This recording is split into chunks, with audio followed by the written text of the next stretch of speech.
জুলাই আন্দোলনের শহীদদের স্মরণে ভোলায় অনুষ্ঠিত হয় প্রতীকী মিনি ম্যারাথন। শুক্রবার সকালে জেলা প্রশাসনের উদ্যোগে আয়োজিত এই ব্যতিক্রম ধর্মী প্রতিযোগিতায় অংশ নেন ভোলা জেলা প্রশাসক মোহাম্মদ আজাদ জাহান নিজেও। ভোর থেকেই জেলার বিভিন্ন এলাকা থেকে অংশগ্রহণকারীরা জেলা প্রশাসক কার্যালয়ের সামনে জড়ো হন।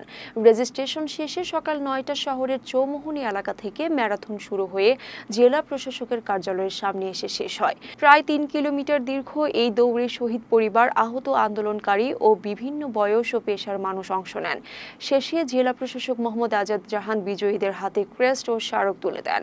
অনুষ্ঠানে আরও উপস্থিত ছিলেন স্থানীয় সরকার বিভাগের উপপরিচালক মোহাম্মদ মিজানুর রহমান, সদর উপজেলার ইউএনও আরিফুজ্জামান, যুব উন্নয়ন অধিদপ্তরের সহকারী পরিচালক মোকাদ্দেস আলী, বৈষম্য বিরোধী ছাত্র আন্দোলনের নেতা আরিফ চৌধুরী, শহীদ হাসানের বাবা মোহাম্মদ মনির এবং জুলাই যোদ্ধা সংসদের আহ্বায়ক মোহাম্মদ রাকিব সহ অনেকে। আয়োজকরা জানান, ২০২৪ সালের ঐতিহাসিক জুলাই আন্দোলনের স্মরণে আয়োজিত এই প্রতীকী ম্যারাথন ভবিষ্যৎ প্রজন্মের মাঝে স্বাধীনতার মূল্যবোধ ও প্রতিবাদী চেতনা ছড়িয়ে দেবে।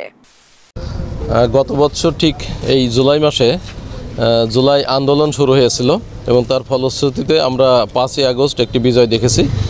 আমরা সেই জুলাই শহীদ দিবস উপলক্ষে আমাদের ৩৬ দিন ব্যাপী যে অনুষ্ঠান, অর্থাৎ ৩৬শে জুলাই পর্যন্ত, সেই অনুষ্ঠানের আজকের কর্মসূচি অনুযায়ী আমাদের ম্যারাথন অনুষ্ঠিত হবে। আপনারা দেখছেন এখানে ম্যারাথনের আয়োজন করেছি আমরা। আমার আশেপাশে শহীদ এবং আহত পরিবার রয়েছে, তাদের নিয়ে আমরা আজকে এই ম্যারাথনটি করব। এছাড়া এই ম্যারাথনের পরেও প্রতিদিন আমাদের অনুষ্ঠানমালা রয়েছে এবং সেই অনুষ্ঠান সূচি অনুযায়ী আগামী ৫ তারিখ পর্যন্ত এটি চলবে এবং এই নিরবচ্ছিন্ন অনুষ্ঠানে আপনাদের সকলকে আমন্ত্রিত। ধন্যবাদ।